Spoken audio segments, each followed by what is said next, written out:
Are you working hard, saving every penny, yet still feel the future is uncertain? Do you feel like your money is just sleeping in the bank? Today's story will show you a path, a practical 7-step roadmap to turn those small savings into a self-sustaining machine, starting with exactly what you have. Liam, 29 years old, was a baker. The small bakery where he worked was always fragrant with the smell of butter and freshly baked dough. He loved his job. For 5 years, he had worked tirelessly, rising from an assistant to the head baker. Over the last 3 years, he had meticulously built up a decent amount of savings.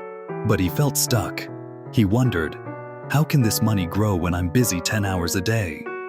He couldn't just keep trading his sweat for money forever. One afternoon, after his shift, he decided to visit Mrs. Elara.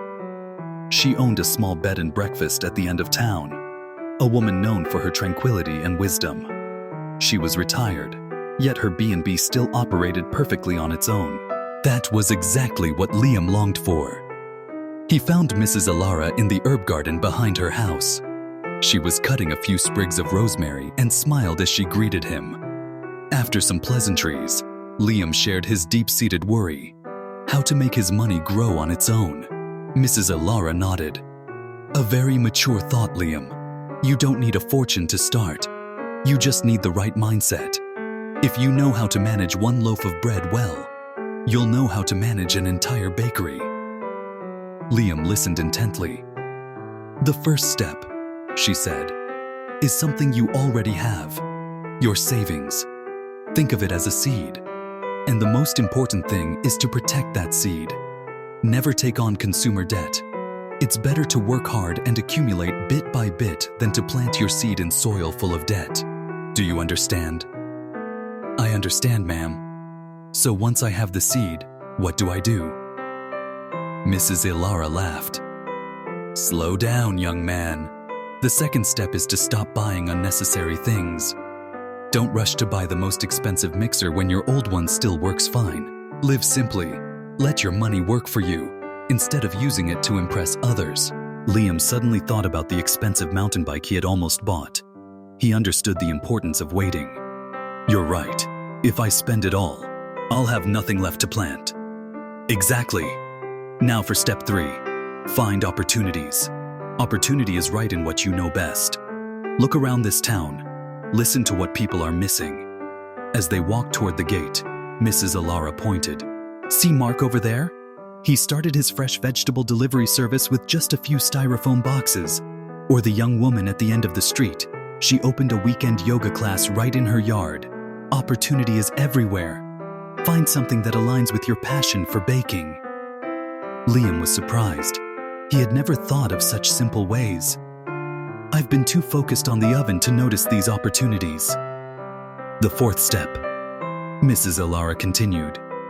When you see an opportunity, don't think for too long. Act. Start very small. The challenges will only appear once you start doing it. You don't need a perfect plan. It's always wise to test small first. You could try baking a new batch of cookies and selling them online first. The risk is almost zero. Liam found this advice precious. Thank you. That makes perfect sense. Step 5. When the small venture starts making a profit, reinvest. Use the profits to grow it. Like Mark. At first, he made the deliveries himself. Now, he's hired help. The key is consistency. Liam felt energized. What's next, ma'am?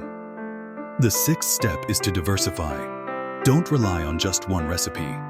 After your online baking sales are stable, think of another source of income. Maybe a recipe ebook or a small baking class. This keeps you safe. And reward yourself. But only take out a maximum of 50% of the profit to spend. The rest must continue to work. We also need to enjoy the fruits of our labor, right? Liam smiled. Of course. And finally, the 7th step. Persist and adapt. Building a garden takes time. There will be days of failure. Don't be discouraged if you don't see results right away. So many people give up right as the seed is about to sprout. Mrs. Elara's words concluded. Liam's mind was now flooded with ideas. He knew that with these 7 steps, he could begin his own journey. He thought about a hot bread delivery service each morning, or a baking class for children. After thanking Mrs. Elara, Liam said goodbye.